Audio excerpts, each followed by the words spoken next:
Hello friends, welcome to easy legal talks. CET advertisement 2023 की जो advertise number 3 है आपकी, जिसका आज ग्रुप 57 का एग्ज़ाम हो रहा है, इस सारी एडवर्टाइजमेंट के बारे में कंप्लीट जितने भी ग्रुप्स हैं इसके अंदर, I think 63 groups are there. तो फ़िलहाल जो सिचुएशन चल रही हैं इसके अंदर, जो कोर्ट के अंदर जिस हिसाब से प्रोसीडिंग्स हुई और जो डेवलपमेंट्स हुई हैं पिछले लास्ट 2 दिनों में, और आगे जो एचएसएससी इसके अंदर कर रहा है या जो करने का इच्छुक है, और जो प्रॉब्लम्स है, वो सारी चीज़ें आज हम इसके अंदर डिस्कस करेंगे। जो सीईटी क्वालिफाइड कैंडिडेट हैं, 3,68,000 जो कैंडिडेट्स हैं टोटल, जिन्होंने आउट ऑफ 7,70,000 कैंडिडेट्स में से जिन्होंने सीईटी को क्वालिफाई किया। देखिए, लॉ के अंदर एक आपकी कहावत है, ऊबी जस इबी रेमेडियम, जिसका मीनिंग है कि जहाँ कोई कॉज होती है, जहाँ कोई इनजस्टिस होता है, वहाँ लॉ के अंदर आपको रेमेडी प्रोवाइडेड जो है वो मिलेगी। अब उस रेमेडी को एक्सरसाइज कैसे किया जाता है, कई बार सिचुएशंस जो होती हैं वो अर्जेंट होती हैं, प्रोसीजर की वजह से चीज़ें जो हैं वो कई बार रह जाती हैं। ये सारी चीज़ें हम इसके अंदर आज डिस्कस करेंगे कि क्या प्रॉब्लम्स हैं इस एग्ज़ामिनेशन के अंदर, क्या स्टेप्स, जो लीगल स्टेप्स लिए जा रहे थे। अब कुछ कैंडिडेट्स जैसे डिस्कस कर रहे थे कि इसके अंदर सुप्रीम कोर्ट जाकर कुछ करना चाहिए था। तो in my last communication with all of you, I communicated with you कि सुप्रीम कोर्ट जाने वाला कोई मैटर इसके अंदर था नहीं, बिकॉज़ जो डबल बेंच ने एजी हरियाणा की जो पेटिशन के ऊपर एचएसएससी की तरफ से जो पेटिशन के ऊपर जो इनको अलाउ किया है एग्ज़ामिनेशन कंडक्ट करने के लिए, उसके अंदर एक कंडीशन ये है कि ये रिज़ल्ट को डिक्लेयर नहीं करेंगे। तो ऑब्वियसली जो सारे मुद्दे हैं जिनके ऊपर ये स्टे जो है सिंगल बेंच ने ग्रांट किया था, वो सारे मुद्दे एनालाइज किए जाएंगे। और जो कैंडिडेट्स हैं, जो क्वालिफाइड कैंडिडेट्स हैं, वो कैंडिडेट्स भी जो एग्ज़ामिनेशन आज दे रहे हैं या जो आगे के एग्ज़ामिनेशन के अंदर बैठेंगे, जो मेरिट लिस्ट के अंदर जिनका नाम आया है, जिनको सोशो इकोनॉमिक के नंबर मिले हैं, कुछ कैंडिडेट्स जो फेक सोशो इकोनॉमिक के नंबर लेकर एग्ज़ाम दे रहे हैं, फिर वो कैंडिडेट्स जो ऐसे कैंडिडेट्स की वजह से जो क्वालिफाई नहीं हो पाए, इन कैंडिडेट्स को आगे जाके किस स्टेज के ऊपर आप वेरीफाई करोगे। और जो मेंस के अंदर आपने अभी 4, 5, 6 टाइम्स जो कैंडिडेट्स लिए हैं, मेन के अंदर आप अल्टीमेटली 1 टाइम्स कैंडिडेट जो हैं, जितनी सीट्स हैं उतने ही तो कैंडिडेट्स को आप सेलेक्ट करोगे। तो अल्टीमेटली उनकी वेरिफिकेशन डॉक्यूमेंट्स की तो हो जाएगी। लेकिन जो ये 4 टाइम्स कैंडिडेट अभी मल्टीपल बैठे हैं और जिन्होंने सोशो इकोनॉमिक के गलत मार्क्स क्लेम किए हैं, because they are reasonable number of candidates, इन कैंडिडेट्स की डॉक्यूमेंट वेरिफिकेशन की तो कोई स्टेज आ ही नहीं पाएगी।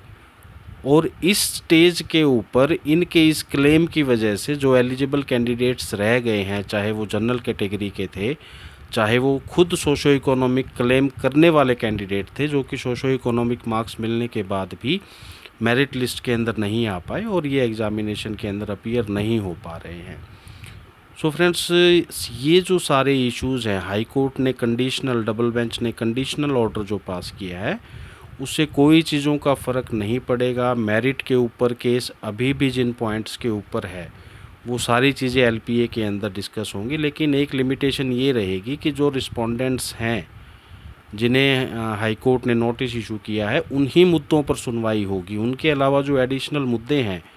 उनके ऊपर इनकी सुनवाई नहीं हो पाएगी। सिर्फ अभी वही लोग पार्टिसिपेट इसके अंदर कर पाएंगे। अब कोई दूसरा कैंडिडेट स्पेशली यहाँ पेटिशन फाइल करके पार्टिसिपेशन अगर चाहेगा, तो that will be a very difficult task, और उसका कोई पर्पस भी नहीं है उस कैंडिडेट के लिए पर्टिकुलरली। तो ऑब्वियसली यहाँ पर रिप्रेजेंटेशन जो है सिर्फ एक लिमिटेड रिप्रेजेंटेशन रह पाएगी। अब जो यहाँ पर ऑप्शंस बचती हैं, देखिए, जब ये जो सीईटी के घोड़े पर जो सरकार और एचएसएससी जो सवारी कर रही है, इसके अंदर एक मेन बात ये है कि जैसे सवारी की रफ़्तार तो ये काफ़ी तेज़ चाहते हैं, लेकिन जो सैडल सीट होती है सवारी के लिए, आप में से काफ़ी लोग जानते होंगे कि घोड़े की सवारी जब की जाती है या किसी भी ऐसे सवारी योग्य किसी जानवर की सवारी जब की जाती है, ऊँट हो चाहे कोई, ऊँट के लिए शायद ज़रूरत नहीं होती बट घोड़े के लिए ज़रूरी है, एक सैडल सीट कहते हैं उसे,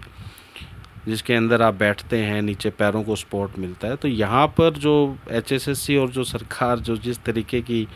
और हमारे एजी साहब जो सवारी कर रहे हैं, आई थिंक ये सवारी एक विदाउट सैडल सीट है। और यहाँ पर जो कैंडिडेट्स हैं, जो क्वालिफाइड कैंडिडेट्स हैं, जो एलिजिबल कैंडिडेट्स हैं, they have to take the steps, they have to participate in the proceedings, जो भी उनकी एलिजिबिलिटी है उस हिसाब से। अब यहाँ पर एक जो आगे जो एक चीज़ जो हमेशा पिक्चर में रहेगी वो रहेगी ये स्टे को लेते हुए एजी साहब ने जो स्टेटमेंट दी है कोर्ट के सामने, इन्होंने ये कहा है कि at this point of time इतने सारे स्टूडेंट्स की, कैंडिडेट्स की क्लेम की जेन्युइननेस की वेरिफिकेशन करना पॉसिबल ही नहीं है, और आगे आने वाले जो फेज़ रहेंगे सिलेक्शन के, वहाँ पर there is a proper channel, there is sufficient safeguards there, कि where they will check the genuineness of the documents of the candidates who have applied for the socio-economic marks or for the other benefits, right? But इसकी वजह से जो आज जो effect हुआ है, उस इफ़ेक्ट की जो भरपाई है, there is no procedure for that, so law has to take the steps. अब यहाँ जो मेरे पास लगभग 700 कैंडिडेट्स के मैसेज जो है वो आए हैं। कुछ कैंडिडेट्स को परमिशन की रिक्वायरमेंट थी, जो अभी 57 जो आज का एग्ज़ाम है और जो 56 का जो कल के लिए फ़िक्स है, और आने वाले भी जो एग्ज़ाम्स हैं उनके अंदर कैंडिडेट्स जो हैं वो कंडीशनल प्रोविज़नल जो है परमिशन कोर्ट की तरफ से चाहते हैं। तो सैटरडे को ये लोग मॉर्निंग में जो 8 बजे हियरिंग हुई, वहाँ डबल बेंच से स्टे लेने के बाद हमारे लिए रिक्वायरमेंट थी कि जो हमारे कैंडिडेट्स थे, जो फ्राइडे को जो कुछ पेटिशन्स डिस्पोज ऑफ दूसरी भी की गई थी बेंच के द्वारा, तो वहाँ पर उन कैंडिडेट्स को परमिशन जो है वो नहीं मिल पाई थी, क्योंकि जो है ये मेरिट लिस्ट जो है वो कैंसिल कर दी थी, तो परमिशन की कोई रिक्वायरमेंट ही नहीं थी। According to court directions exam ही नहीं होना था, तो परमिशन की कोई रिक्वायरमेंट नहीं रही थी, फ्रेश मेरिट लिस्ट के लिए कहा था। तो उन कैंडिडेट्स के लिए बड़ी मुश्किल हो गई थी। लगभग 60-70 कैंडिडेट्स ऐसे थे जिन्होंने डॉक्यूमेंट सेंड किए थे, दे वर रेडी टू पे दी फीस कि हमारे लिए भी एफ़र्ट किए जाएं, लेकिन एक छुट्टी वाले दिन एक नई पेटिशन फाइल करके और परमिशन के लिए, नंबर एक तो इतने केसेस की ड्राफ्टिंग ही पॉसिबल नहीं थी इतने शॉर्ट टाइम के अंदर, क्योंकि कोई भी पेटिशन हो उसको सुटेबली आपको कम से कम 3-4-5 घंटे, डिपेंडिंग अपॉन दी पेटिशन किस तरीके की है, क्या इशू है उसके अंदर, तो पेटिशन ड्राफ्टिंग का टाइम नहीं था। तो जो इन कैंडिडेट्स की परमिशन के लिए हम स्टेप्स नहीं ले पाए, लेकिन जो पेटिशन्स फ्राइडे को थी उसके अंदर 19 कैंडिडेट्स की परमिशन जो है वो एचएसएससी ने इसके अंदर ग्रांट करी है। दे हैव गिवन एक प्रोविज़नल जो रोल नंबर उनको इशू किए हैं, and in the later night the seating arrangements have been made by the HSSC. तो एचएसएससी जो है वो काफ़ी बिजी जो है इन दिनों, और कैंडिडेट्स की जितनी भीड़ वहाँ पर है, सो सम ऑफ यू जिन्होंने एचएसएससी को अभी विज़िट किया, यू माइट हैव सीन कि किस तरीके से एचएसएससी की सारी मशीनरी जो है वो किस तरीके से पजल्ड है, और कैंडिडेट्स की क्वेरीज़ का सफिशिएंट आंसर नहीं मिल पा रहा है। अल्टीमेटली जिन लोगों की रिप्रेजेंटेशंस आई हुई थी उनको provisional admit card, provisional sitting arrangements जो हैं वो उनकी एचएसएससी ने करवाई है, और लेटर ऑन जेन्युइननेस और मेरिट जो उनके क्लेम की है, that will be decided later on by the HSSC or either by the court if any grievance remains with the candidates about their eligibility of selection in this merit list जो 57 और 56 category का exam conduct किया है। So friends, अब बात ये है कि सॉल्यूशन क्या है, क्या स्टेप सॉल्यूशन। एक तो एलपीए के अंदर जो रिप्रेजेंटेशन है, जो रिस्पोंडेंट्स हैं, जो ऑलरेडी कैंडिडेट्स हैं जिनको नोटिस इशू हुआ है, क्योंकि एक पर्टिकुलर केस में ही जो है एचएसएससी अपील में गई है, जो और सारी पेटिशन्स थी जो उसी दिन डिस्पोज ऑफ हुई थी, तो पर्टिकुलरली उनको चैलेंज नहीं किया है, तो उसके अंदर लिमिटेड रिस्पोंडेंट्स हैं, तो वो रिप्रेजेंट करेंगे केस को। वहाँ ऐसा नहीं है कि कोई भी जाकर जो है, या तो वो पार्टी इम्प्लीड हो अगर उसे अपनी रिप्रेजेंटेशन वहाँ करनी है कि स्टे, ये जो मेरिट लिस्ट जो क्वैश की गई है इसको कैंसिल ना किया जाए। ऐसी कोई रिप्रेजेंटेशन कोई कैंडिडेट अगर सिंगल बेंच की सपोर्ट में देना चाहता है तो उसे वहाँ पार्टी बनना पड़ेगा। तो एक पर्टिकुलर कैंडिडेट के लिए इतने स्टेप्स लेना, पर्टिकुलरली जहाँ स्टूडेंट हो आप लोग और सफिशिएंट मींस ऑफ इनकम है,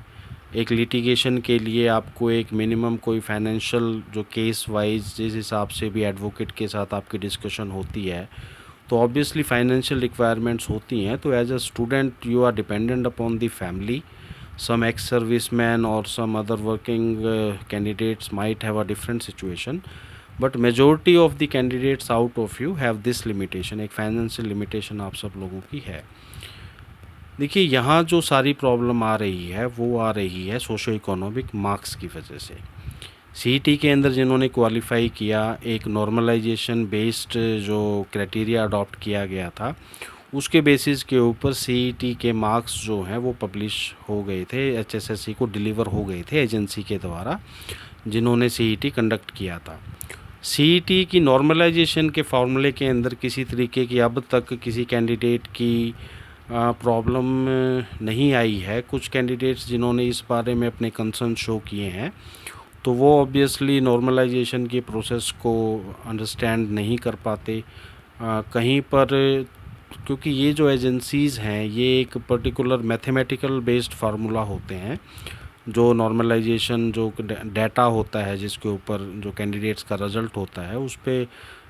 सॉफ्टवेयर के थ्रू जो है ये फार्मूलेज अप्लाई करके और तब रिज़ल्ट जो वो किया जाता है। अब अल्टीमेटली सिस्टम ही अगर प्रॉब्लम क्रिएट कर दे तो ऑब्वियसली कोई 0.1% ऐसे चांसेस हों, इनकार उनसे भी नहीं किया जा सकता।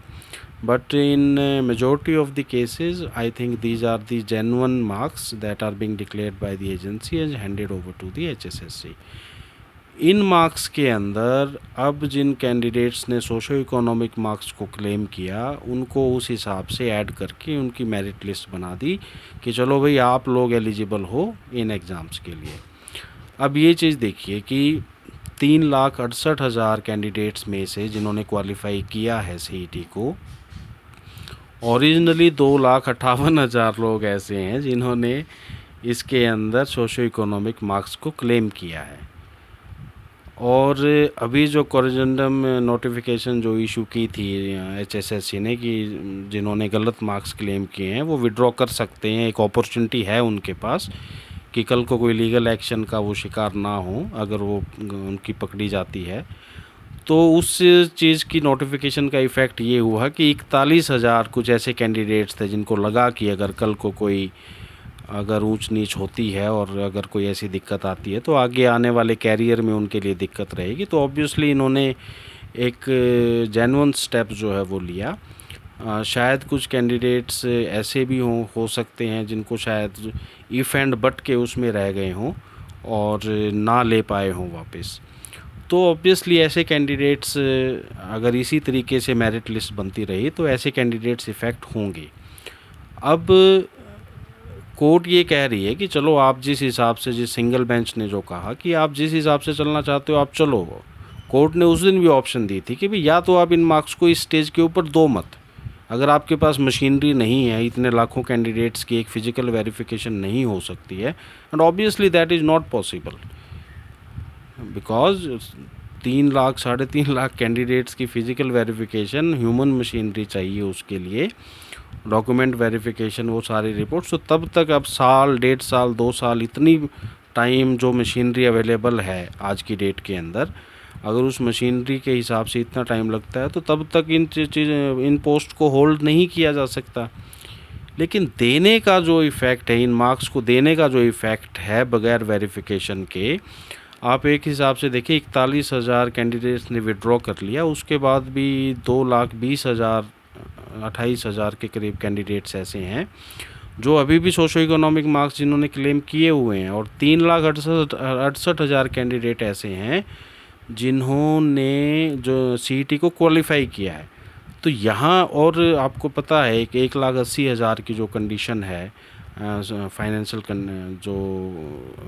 उसके ऊपर एक कंडीशन है कि उससे ऊपर वालों को ही मिलेगा। इस तरीके से अगर आप इस डाटा को सरकारी आंकड़ों के साथ अगर कंपेयर करें तो हरियाणा का आप ये सोचिए कितनी पॉपुलेशन गरीब है, कितनी परसेंट। इसका मतलब हरियाणा की 70% पॉपुलेशन जो है वो 1,80,000 से। तो ऑब्वियसली इस डाटा के कंपैरिजन से पता लगता है कि अभी भी 20% 30% के करीब कैंडिडेट्स ऐसे हैं पॉसिबली जिन्होंने सोशो इकोनॉमिक के मार्क्स गलत क्लेम किए हुए हैं, और उनकी वजह से चाहे वो जनरल कैटेगरी के हों चाहे वो सोशो इकोनॉमिक क्लेमेंट ही हों, वो इस मेरिट में नहीं आ पा रहे हैं। अगर यही क्राइटेरिया हर ग्रुप के लिए हर पोस्ट के लिए अप्लाई किया गया तो इतना सारा डिस्प्यूट, इतनी सारी भागदौड़, ये स्टे लग गया, ये स्टे हट गया, ये सारी प्रॉब्लम इसी तरीके से चलती रहेंगी। अब इन चीज़ों का सॉल्यूशन जो है ऑब्वियसली देखिए, सरकार सोसाइटी के बीच में एक वकील, एक एडवोकेट और जो जुडिशरी जजेज हैं, ये एक ऐसा बैरियर होते हैं जो कि सरकार को कॉन्स्टिट्यूशन के हिसाब से, लॉ के हिसाब से उनकी पॉलिसीज़ हों, उनकी वर्किंग हो, ये सारा तभी पॉसिबल हो पाता है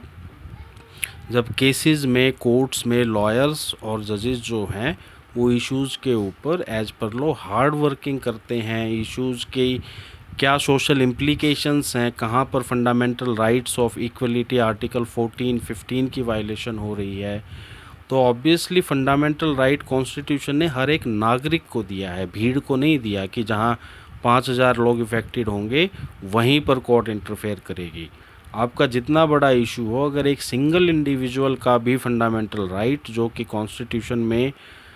आपके आर्टिकल 12 से लेके 35 तक जो दिए गए हैं उनमें से किसी, और जिसमें मेजॉरिटी ऑफ द टाइम्स जो मेजॉरिटी ऑफ द केसेस जो रिलेट करते हैं वो आर्टिकल 14 और 15 और 16 से रिलेट करते हैं। तो यहाँ पर एक सिंगल इंडिविजुअल का फंडामेंटल राइट जो है वो भी प्रोटेक्टेड है। हाँ, कई बार होता है कि चलो एक छोटे इशू को सॉल्व करने में अगर बड़ी प्रॉब्लम्स क्रिएट होती हैं वहाँ कुछ और रास्ते निकाले जाते हैं, but the general rule is that कि कोर्ट को जहाँ दिखेगा कि कैंडिडेट का फंडामेंटल राइट इन्फ्रिंज हो रहा है, और ऑनरेबल जस्टिस एच.एस. सेठी जी की जो जजमेंट है 4 अगस्त की, जो सिंगल बेंच की जजमेंट है, उस जजमेंट को जिन कैंडिडेट्स ने पढ़ा है या जो भी मेरे लर्नड एडवोकेट फ्रेंड्स या अदर जो इस इशू से रिलेटेड लोग जो कंसर्न लोग हैं, आप उसके अंदर ये देखिए कि उन्होंने ये कहा है कि एक एचएसएससी जो रिक्रूटमेंट एजेंसी है जिसका काम है जो हरियाणा के अंदर अनएम्प्लॉयड यूथ है उनको मेरिट के हिसाब से, एलिजिबिलिटी के हिसाब से उनको जॉब प्रोवाइड करवाना, जो रूल्स हैं रिक्रूटमेंट के, जो रूल्स हैं उनके अकॉर्डिंगली जॉब प्रोवाइड करवाना। तो यहाँ पर एचएसएससी को इस तरीके से एक्ट नहीं करना चाहिए कि जहाँ पर यही ना पता लगे कि किसको क्या मिल रहा है, क्या मेरिट से मिल रहा है, नहीं मिल रहा है। आप अनजाने में पिक एंड चूज़ की पॉलिसी जो है उसे अडॉप्ट नहीं कर सकते। एक एलिजिबल कैंडिडेट अगर किसी भी कमी की वजह से बाहर रहता है तो ऑब्वियसली वो कोर्ट में जाएगा, अपने आप पहले आपको रिप्रेजेंटेशन देगा। आप अगर उसकी सुनवाई नहीं करेंगे तो लीगल कोर्स को वो अडॉप्ट करेगा। लीगल कोर्स का रास्ता एचएसएससी गवर्नमेंट के पास भी है, जैसा कि उन्होंने सिंगल बेंच के फैसले के अगेंस्ट डबल बेंच में जाकर एक जो स्टेटमेंट्स दी हैं, I think they are not sufficient statements, but the court has given a limited permission to them that they will not declare the result of the examination। तो सरकार के पास भी लीगल कोर्स है और कैंडिडेट्स के पास भी लीगल कोर्स है। यहाँ जो एच.एस. सेठी, ऑनरेबल जस्टिस एच.एस. सेठी जी ने कहा था कि अब उस दिन इन्होंने जो 4 अगस्त को जो केसेस थे, परमिशन के लिए जो केसेस थे, सरकार ने कहा कि ओके हम इन्हें परमिट करने के लिए तैयार हैं। तो कोर्ट का ये कहना था कि ऐसे भी तो यूथ हैं, जो स्टूडेंट्स हैं, जो फाइनेंशियल मींस नहीं है सफिशिएंट, एडवोकेट से कांटेक्ट नहीं है, लीगल इश्यूज़ के ऊपर नॉलेज नहीं है, अगर वो लोग जो कैपेबल नहीं हैं किसी भी वजह से कोर्ट को अप्रोच करने के लिए, अगर वो लोग इफ़ेक्टेड हो रहे हैं तो ऐसी प्रक्रिया को आगे बढ़ने की परमिशन नहीं दी जा सकती। एंड ऑब्वियसली इस जजमेंट को जब आप पढ़ते हैं तो एक हम्बल जज के द्वारा जो सोशल जो प्रॉब्लम है, जो इफ़ेक्टेड कैंडिडेट्स हैं, उनकी जो ग्रीवियंस है, उसको एड्रेस किया है इस जजमेंट के अंदर। तो सीईटी एक नया एग्ज़ाम है, अभी इन्होंने एक नए पैटर्न के थ्रू जो है वैकेंसीज़ को फिल करने का जो प्रोसीजर है, प्रक्रिया है, उसको अडॉप्ट किया है। खामियां हर जगह होती हैं। देखिए, जैसा कि मैंने बताया आपको, सरकार और जो कॉमन पब्लिक है उसके अंदर एक एडवोकेट और जुडिशरी जो है वो ये इंश्योर करती हैं कि सारी चीज़ें एज पर लॉ हों। सरकार का भी काम है कैंडिडेट्स का जो जनता है स्टेट की हमारी,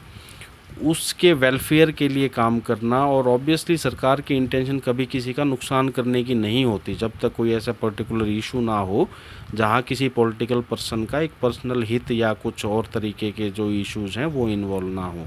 तो सरकार हमारे कॉन्स्टिट्यूशन के हिसाब से एक वेलफेयर सरकार मानी गई है, और जहाँ पर भी कमियां पेशी रहती हैं वहाँ जुडिशल प्रोसेस के अंदर उस इशू के लिए, जैसा मैंने शुरू में बताया कि लॉ के अंदर एक मैक्सिम है, वो भी जस्ट इबी रेमेडियम, कि जहाँ पर कोई भी कॉज होगा, इनजस्टिस होगा, वहाँ पर लॉ ने उसको रिकॉग्नाइज़ किया है। और उसके अलावा भी कोर्ट्स की सिविल साइड के अंदर सीपीसी 151 के अंदर जो इनहेरेंट पावर्स हैं कोर्ट्स की, और क्रिमिनल साइड के ऊपर 482 सीआरपीसी में जो इनहेरेंट पावर्स हैं, वहाँ पर कोर्ट किसी भी ग्रीवियंस की एड्रेसल के लिए कोर्ट्स हैव बीन कॉन्स्टिट्यूटेड। अब फ्रेंड्स, अब जो ये सारे इफ़ेक्ट हुए हैं, तो अब वो कैंडिडेट्स, उन कैंडिडेट्स का मेन कंसर्न है जो कि इन wrongly claimed socio economic marks वाले कैंडिडेट्स की वजह से मेरिट के अंदर नहीं आ पा रहे हैं, मेंस का एग्ज़ाम नहीं दे पा रहे हैं, जिनकी सिलेक्शन नहीं हो पा रही है। तो देखिए, अब जैसे ये इशू एक क्लियर हो गया कि गवर्नमेंट एजी साहब की खुद की जो स्टेटमेंट है डबल बेंच के सामने,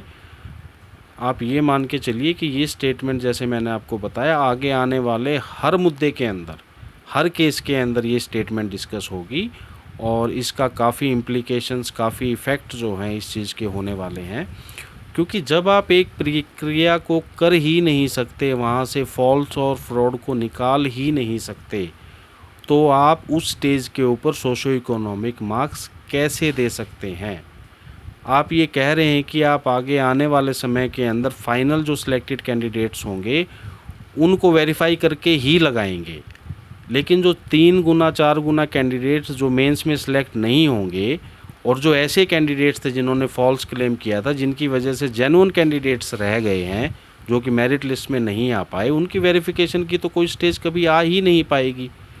तो जहां 70% कैंडिडेट्स की आप वेरिफिकेशन करे बगैर ही प्रोसेस से निकाल दोगे, तो उनकी वजह से आप ये मान के चलिए कि जो परसेंटेज हमने डिस्कस की हैं इस इशू के अंदर, जो कैंडिडेट्स, नंबर ऑफ़ कैंडिडेट्स हैं, उस इशू के हिसाब से 5-6-7 हज़ार कैंडिडेट ऐसे हैं जो कि इस कैटेगरी में फॉल करते हैं, जो कि इफ़ेक्टेड हैं। सो फ्रेंड्स, सारी लीगल ऑप्शंस को एक्सरसाइज करने के बाद अब जो मेरी आप लोगों से जो एक लीगल गाइडेंस है वो ये है कि जो भी कैंडिडेट्स इसके अंदर, जब एक प्रक्रिया को प्रोसेस में लाया ही नहीं जा सकता, तो उस प्रक्रिया को उस जगह पर उसका पार्ट नहीं बनाया जा सकता। एडवर्टाइजमेंट के अंदर जो इन्होंने इस स्टेज पर सोशो इकोनॉमिक मार्क्स देने की बात की है, हमारा अगला स्टेप इस एडवर्टाइजमेंट की कंडीशन को चैलेंज करना है। हम अब नेक्स्ट वीक के अंदर जो भी कैंडिडेट्स इस पेटिशन को ज्वाइन करना चाहते हैं, हम इस पेटिशन के अंदर ये चैलेंज कर रहे हैं कि जो एजी साहब की स्टेटमेंट है, जो सिंगल बेंच के अंदर सेठी साहब, ऑनरेबल जस्टिस सेठी जी की जजमेंट, जो ऑब्जर्वेशंस हैं, उसके हिसाब से अगर ये चीज़ है, ये प्रैक्टिकल सिचुएशन है, तो सोशो इकोनॉमिक मार्क्स को इस ग्रुप इस मेंस की इस स्टेज के ऊपर हर ग्रुप की मेरिट तैयार करते हुए सोशो इकोनॉमिक मार्क्स को कंसिडर किया ही नहीं जा सकता। इसलिए ये मेरिट लिस्ट बगैर सोशो इकोनॉमिक मार्क्स को कंसिडर किए हुए तैयार की जाए, और जो मेंस की जो एग्ज़ामिनेशन होगा वहाँ पर कैंडिडेट्स को सोशो इकोनॉमिक मार्क्स देकर वहाँ सिलेक्शन में बेनिफिट दिया जाए। इस स्टेज के ऊपर इसका इफ़ेक्ट इतना एडवर्स हो रहा है कि जिसको ना तो कैलकुलेट किया जा सकता है इजीली, और ना जिसको एस्टिमेट किया जा सकता है इजीली। सिर्फ एक कैंडिडेट की प्रॉब्लम नहीं है, ये उन सभी कैंडिडेट्स की प्रॉब्लम है जो कि अगर इसी प्रोसीजर में बनती रही मेरिट लिस्ट, तो कट ऑफ से जो 5 और 10 नंबर नीचे तक के जो कैंडिडेट्स हैं वो इसकी वजह से आउट हो रहे हैं, उनके ऊपर इसका इफ़ेक्ट हो रहा है। इसलिए हमारा जो चैलेंज, हम जो पेटिशन जिस इशू पर फाइल करने के लिए इस वीक के अंदर जो काम कर रहे हैं वो कर रहे हैं कि जो सीईटी की जो एडवर्टाइजमेंट है जिसके अंदर ये कहा गया है कि सोशो इकोनॉमिक मार्क्स का बेनिफिट दिया जाएगा, हम उस कंडीशन को चैलेंज कर रहे हैं कि ये कंडीशन इनवैलिड है, इसको स्टक ऑफ किया जाए, इसको क्वेश किया जाए। और ये मेरिट लिस्ट बगैर सोशो इकोनॉमिक, ये जो 3,68,000 कैंडिडेट हैं जिन्होंने क्वालिफाई किया है, इनको इक्वली ट्रीट करके और उसके बेसिस के ऊपर जो है ये मेरिट लिस्ट तैयार की जाए, और सोशो इकोनॉमिक्स के मार्क्स जो फाइनली मेंस में सिलेक्टेड कैंडिडेट्स होंगे, इक्वल नंबर ऑफ पोस्ट जो सिलेक्टेड कैंडिडेट्स होंगे, उनकी डॉक्यूमेंट वेरिफिकेशन उस टाइम पे की जाए। उस टाइम पर आपके पास एक वेटिंग की लिस्ट भी होगी। अगर जो कैंडिडेट उस टाइम पे बाहर निकलते हैं तो वेटिंग में से उन कैंडिडेट्स को अपॉर्चुनिटी मिलती जाएगी। यहाँ तो इस स्टेज के ऊपर कोई वेटिंग की लिस्ट भी नहीं है। वेटिंग की लिस्ट नहीं है मतलब अगर कल को आप पकड़ भी लोगे और बाहर भी निकाल दोगे तो उनकी वजह से जो आज जो कैंडिडेट्स रहे हैं 2, 4, 5 हज़ार कैंडिडेट्स, उनका क्या इफ़ेक्ट होगा। सो फ्रेंड्स, मेरे पास आप लोगों के लगभग 700-800 मैसेजेस जो है वो अलग अलग इश्यूज़ के ऊपर रिसीव हुए हैं व्हाट्सएप के। सो आई वुड से कि मैं उनमें से जो इम्पोर्टेंट क्वेरीज़ थी उनका एक जो रिप्लाई है वो किया है, और बाकी जो इश्यूज़ हैं वो मैंने इस वीडियो के अंदर उनको मैंने इन्वॉल्व किया है। अभी वीडियो की आपको लेंथ जो है वो थोड़ी सी लंबी ज़रूर लगेगी, क्योंकि अपने इशू को समझना, आप लोग जो इफ़ेक्टेड हो इस वीडियो के अंदर जो भी इशू डिस्कस है उसको आप ध्यान से समझें। सारी जो सिलेक्शन प्रोसेस है उसमें कौन कैंडिडेट कहाँ इफ़ेक्ट हो रहा है उस चीज़ को ध्यान से समझें। सो हमारी जो ये अच्छा, दूसरी बात मैं ये कह रहा हूँ कि टेक्निकल और नॉन टेक्निकल की कुछ जो पोस्ट है, उससे पहले भी जो एक अदर टॉपिक है, जो सीईटी का इन्होंने फ़ैसला लिया है गवर्नमेंट ने, अगर इसी तरीके से, अगर इस क्राइटेरिया को अडॉप्ट करके अगर ये कहते हैं कि भाई हम तो जो है इस स्टेज के ऊपर भी जो ये कैंडिडेट्स को मार्क्स हैं वो देंगे, तो ये चीज़ वो सीईटी के थ्रू कि भाई हम सीईटी जो है सीईटी की प्रक्रिया से इस सारी सिलेक्शन प्रोसेस को चलाएंगे, जो कि इन्होंने नई प्रक्रिया अडॉप्ट करी है। उसके लिए जो इनकी सर्कुलर गैजेट नोटिफिकेशन है वो इनका आई थिंक लास्ट ईयर या उससे जस्ट पहले जो है वो इन्होंने रिलीज़ किया है, इस प्रोसीजर को जो अडॉप्ट किया है इन्होंने उस नोटिफिकेशन के थ्रू। तो इसके अंदर हम जो ये सीईटी है इसको भी चैलेंज कर रहे हैं कि अगर आप इस तरीके से, ये इतनी प्रॉब्लम्स क्रिएट होंगी और इनका अगर आपके पास कोई सॉल्यूशन नहीं है तो आप सीईटी को आप रद्द कीजिए इसको, जैसे आप पहले लेते थे वैकेंसीज उतना, क्योंकि सरकार, देखिए क्या होता है कि अलग अलग कैटेगरीज़ के एक कॉमन जो है एंट्रेंस टेस्ट ले लिया, सरकार की कितनी मशीनरी का बचत हुआ, काफ़ी ज़्यादा, क्योंकि हर एक सिलेक्शन प्रोसेस को अलग से एडवर्टाइज करना, हर एक वैकेंसी को अलग से एडवर्टाइज करना, कितने लार्ज नंबर ऑफ़ कैंडिडेट्स जो भी अनएम्प्लॉयड हैं और जो एलिजिबल हैं वो अप्लाई करेंगे उस चीज़ के लिए, तो हर बार इतनी सीटिंग अरेंजमेंट करना। तो एक सरकारी इंफ्रास्ट्रक्चर को एक बेटर वे में यूज़ किया जाए और कैंडिडेट्स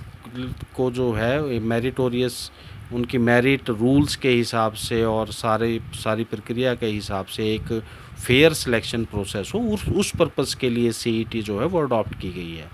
लेकिन उस प्रक्रिया के अंदर अगर आप लोगों ने कोई स्टेप ऐसा ऐड कर दिया है कि जिसकी वजह से इस तरीके की प्रॉब्लम्स क्रिएट हुई हैं, जो कि कंप्लीट हरियाणा के अंदर अब पिछले 2 दिन से आई थिंक हर फैमिली कहीं ना कहीं जो है ये सिस्टम जो है इतना ज़्यादा डिस्टर्ब्ड हुआ, कंफ्यूजिंग हुआ कि कैंडिडेट्स को क्लैरिटी जो है कई मुद्दों की हो ही नहीं पाई। अलग अलग updates, various sources, social media के थ्रू अलग अलग सोर्सेज, तो ये सारी प्रॉब्लम्स जो हैं उन्होंने कैंडिडेट्स को काफ़ी कंफ्यूज किया। So further one more thing I will suggest कि इजी लीगल टॉक्स जो जहाँ पर हम लोग इस चीज़ को आज डिस्कस कर रहे हैं, ये जो प्लेटफॉर्म है यहाँ पर कैंडिडेट्स के जो इश्यूज़ होते हैं या जो लीगल जो इश्यूज़ होते हैं, जो हाल फ़िलहाल में जो लार्ज नंबर ऑफ़ कैंडिडेट्स को कंसर्न करते हैं, तो मेरी कोशिश रहती है कि हमारा ऑफिस जहाँ जिन इश्यूज़ के अंदर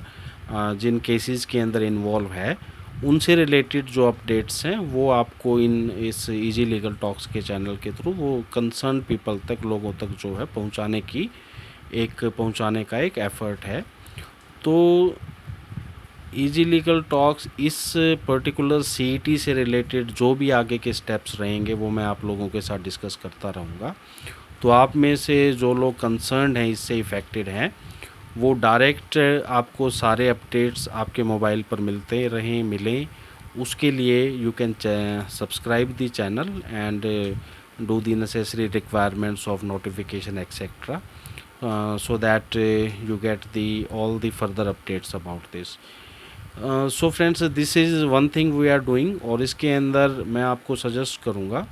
कि लार्ज नंबर ऑफ़ कैंडिडेट्स जो हैं, आप इसके अंदर इस चीज़ को सपोर्ट करें कि सोशो इकोनॉमिक मार्क्स जो है वो स्टेज के ऊपर नहीं मिलने चाहिए। आप लोग जितना पार्टिसिपेट करेंगे, जितना सपोर्ट करेंगे, जितना वेहेमेंटली इसको आप अपने कंसर्न्स को जो है प्लेस बिफोर द कोर्ट करेंगे, उतना ही उसके अंदर एक पॉजिटिव आउटकम आने का स्कोप जो है वो डेवलप होगा। सो इस पेटिशन के अंदर, क्योंकि जैसा मैंने आपसे पहले डिस्कस किया, कैंडिडेट्स की एक फाइनेंशियल कंस्ट्रेंट जो है वो रहती हैं, और ऑब्वियसली समाज के अंदर हर फाइनेंशियल पोजीशन के लोग हैं, और कई बार लिटिगेशन जो है वो कई लोग अफोर्ड नहीं कर पाते due to the expensive nature of the litigation, depending upon what kind of issue you are bringing before the court for the adjudication. So यहाँ पर आप मैक्सिमम नंबर ऑफ़ कैंडिडेट्स जो है इस पेटिशन को ज्वाइन कीजिए। इसके अंदर जो है एक अर्ली जजमेंट की हमारी कोशिश रहेगी, क्योंकि इधर से HSSC भी चाहती है कि ये एग्ज़ामिनेशन जो है वो क्लियर हों, और इधर से हम भी ये चाहते हैं कि ये सारी जो है रूल्स जो वायलेशन हो रही हैं, जो फंडामेंटल राइट्स की, इक्वलिटी की, मेरिटोरियस कैंडिडेट्स को चांस नहीं मिल पा रहा है, सिमिलर कैटेगरी के होते हुए कुछ कैंडिडेट्स को लोअर का जो स्कोर है वो एग्ज़ाम दे पा रहे हैं, लेकिन शायद कुछ बीच के कैंडिडेट्स हैं वो उनको admit card, roll number issue नहीं हो पाए। अब यहाँ HSSC की खत्री साहब की भी एक क्लैरिफिकेशन आई थी कि डॉक्यूमेंटेशन में गड़बड़ हो सकती है, जिसकी वजह से वो पर्टिकुलर उस कैटेगरी का चीज़ का या सोशो इकोनॉमिक का जो बेनिफिट है वो नहीं मिल पाया। तो इसके अलावा अब यहाँ पर जो कैंडिडेट इसके अंदर पार्टिसिपेट करेंगे, तो यहाँ पर कोई फ़ीस या उस तरीके की बात जो है वो मैं नहीं करना चाहूँगा, क्योंकि कैंडिडेट्स ने जो एक काफ़ी जो एक्सपेक्टेशंस की हैं सपोर्ट की, काफ़ी कैंडिडेट्स के मैसेज आए हैं कि सर आप हमारी सपोर्ट कीजिए इसके अंदर। So that will be a support, gesture of support from my office. तो यहाँ पर जो भी कैंडिडेट्स इस पेटिशन को ज्वाइन करें, उनके लिए 1000 रुपीज़ डॉक्यूमेंटेशन चार्जेस के तौर के ऊपर सिर्फ लिए जाएंगे। और यहाँ पर भी ऑप्शन ये है कि जो कैंडिडेट इस 1000 को भी अफोर्ड नहीं कर सकते, वो कैंडिडेट आप मुझे सिर्फ मेरा जो ऑफिस का व्हाट्सएप नंबर है 7986657694, वहाँ पर अपने डॉक्यूमेंट भेजते समय मुझे एक मैसेज कर दें कि सर मैं 1000 रुपये अफोर्ड नहीं कर सकता, आप मुझे इसके अंदर पार्टिसिपेट करवाइए, तो मैं मेरी तरफ से हैप्पीली जो है मैं उसे पार्टिसिपेट इसके अंदर करवाऊँगा। सो जहाँ पर अच्छा, यहाँ पर आप खुद जो है वो मत बनिएगा जिसके आप शिकार हैं, कि जैसे कुछ कैंडिडेट ने सोशो इकोनॉमिक के गलत मार्क्स क्लेम किए हैं, उसी तरीके से आप भी मैसेजेस के अंदर गलत क्लेम करो कि you are not financially able to pay 1000 rupees for the participation in this case. तो ऑब्वियसली जो जेन्युइन केसेस होंगे वो मुझे मैसेज करें, and I will consider that, I will get them joined in the petition. क्योंकि इसके अंदर जितना लार्ज नंबर ऑफ कैंडिडेट्स रहेंगे जो इस चीज़ को सपोर्ट करेंगे, तो क्योंकि ये सब आप लोगों के लिए ही है, ये जो सीईटी हो रहा है ये भी आपके लिए है, नौकरियां भी आपके लिए हैं। आप लोगों के साथ ही जब फेयर नहीं होगा तो एचएसएससी क्या तो नौकरियां देके करेगी। तो ऑब्वियसली एक सेटिस्फेक्शन जो लेवल, सेटिस्फेक्शन का जो पॉइंट है वो हर कैंडिडेट के मन में होना चाहिए। तो क्योंकि जहाँ लॉ की बात आती है वहाँ no if, no but, no Punjabi, no Khatri, no anything, no Jat, right. So law की जहाँ बात हो वहाँ लॉ के हिसाब से ही हो, हमारे कॉन्स्टिट्यूशन की रिस्पेक्ट हो, हर प्रोविज़न की रिस्पेक्ट हो, हर इंडिविजुअल की रिस्पेक्ट हो। सो फ्रेंड्स, इसके लिए इस पेटिशन, अच्छा इस पेटिशन में ज्वाइन करने के लिए एक तो आपका सीईटी का रोल नंबर, एक आपका नाम, एड्रेस, आधार कार्ड, और आपके जो अभी जो आपका सीईटी का जो रिज़ल्ट के अंदर जो आपके मार्क्स हैं वो मार्क्स की डिटेल। तो ये सारी चीज़ें आप जो मेरा ऑफिस का व्हाट्सएप नंबर डिस्क्रिप्शन में मैं प्रोवाइड करवा रहा हूँ, यहाँ पर कैंडिडेट्स जो है वो इस इंफॉर्मेशन को सेंड करें, right friends. So we will be doing the effort. और उसके अलावा अब ये बात है कि जिन कैंडिडेट्स के अलग अलग इश्यूज़ हैं, जैसे कि कुछ लोगों को कैटेगरी का बेनिफिट मिलना चाहिए था, कुछ लोगों को नहीं मिला, कुछ लोगों को मिला, वो जो इश्यूज़ हैं, देखिए ये जो एक लिटिगेशन इसको चैलेंज करने की है कंडीशन जो सोशो इकोनॉमिक की है, और सीईटी होना चाहिए या नहीं होना चाहिए, तो उसके लिए जो सक्सेस है, एक legal opinion as a lawyer I would say कि our effort will decide the success, our participation will decide the success, right। उसके बावजूद भी अगर हम ये मान के चलें कि ऑब्वियसली एफ़र्ट अगर हमारा किसी वजह से सक्सेस नहीं हो पाता है, तो we will discuss about the further steps. और उसके अंदर जिन कैंडिडेट्स के अब के इशू हैं, राइट, कि अगर किसी का अगर इसी तरीके से चीज़ें चलती हैं और इसी तरीके से मेरिट लिस्ट एचएसएससी देती है और इतने ही लोगों की भीड़ उसको एचएसएससी को हर बार अपने ऑफिस के सामने चाहिए, तो उन केसेस में आप अपनी रिप्रेजेंटेशंस एचएसएससी को दो। एचएसएससी अगर प्रोविजनली रोल नंबर इशू करके आपको पार्टिसिपेट करा लेती है तो वेल एंड गुड है, अदरवाइज़ सिर्फ जो है प्रोविजनल परमिशन के लिए हाई कोर्ट में आप जो है केस अपना फाइल कर सकते हैं। परमिशन के लिए आपको पार्टिसिपेट करा लिया जाएगा। कल को जो भी आपके इश्यूज़ होंगे उसके हिसाब से आपकी एलिजिबिलिटी जो है वो कंसिडर कर ली जाएगी और आपकी मेरिट जो है वो उस हिसाब से कंसिडर कर ली जाएगी। तो जिनके जो पर्सनल इश्यूज़ हैं वो जिनकी लिटिगेशन बनती है, जिनके अंदर कोर्ट के थ्रू जिनको रिलीफ मिल सकता है, जो इशू मेरिट बेस्ड है जिनका, वो अपने इंडिविजुअल केसेस को कंसिडर करें। रिप्रेजेंटेशन अगर एचएसएससी डिसाइड नहीं कर रही है तो अपने इशू को कोर्ट के थ्रू एड्रेस जो है वो आप करवा सकते हैं। तो ऑब्वियसली ये जो इस तरीके की रिक्रूटमेंट्स होती हैं वहाँ पर कोर्ट्स का भी काफ़ी बिजी जो है एक शेड्यूल गुजरता है, and these all issues are in the knowledge of the court. Court की नॉलेज में है ये सारा कि क्या चल रहा है, कैसे हो रहा है, and ultimately the principle of ubi jus ibi remedium that will survive. Ultimately justice will be done, and that will be the efforts of all us lawyers. So friends, काफ़ी इश्यूज़ जो है वो हमने इसमें डिस्कस कर लिए हैं। तो आप इस जो हमारा चैलेंज है जिसके लिए हमारी पेटिशन जो है हम जिसके ऊपर अभी वर्कआउट कर रहे हैं, उसके अंदर आप लार्ज नंबर में पार्टिसिपेट करें। जो डॉक्यूमेंट्स मैंने आपको बताए हैं वो आप मेरे ऑफिस के व्हाट्सएप नंबर पे सेंड करें। We are starting preparing the petition, और हमें 5-7 हफ्ते का दिन कम से कम जो है इतना पीरियड इस पेटिशन को तैयार करने के लिए चाहिए। So ultimately what will happen, that will depend upon the fate, but obviously a legal battle has started, and that all the success and vigor of this will depend upon your participation, your concerns only. So friends that's all for today. किसी भी candidate का अगर कोई भी concern है, he can send me message. I will try to reply that message positively, and that's on my office WhatsApp number 79866 57694. So friends, that's all for today. Whatever your query, you can send on my that number, office number. And so receive the further updates, you can subscribe this Easy Legal Talks to receive the notifications directly on your mobile. So we will update you all the issues relating to this CET examination.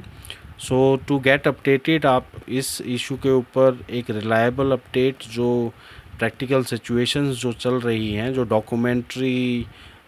जो facts हैं, उनके based के ऊपर जो information आपके साथ share की जाएगी, तो उसको आप you can subscribe this and share with your friends who are concerned with the topic, so that they also get the information on time. So friends, meet you with the further update on this next time. Till then, take care and have a nice time all of you.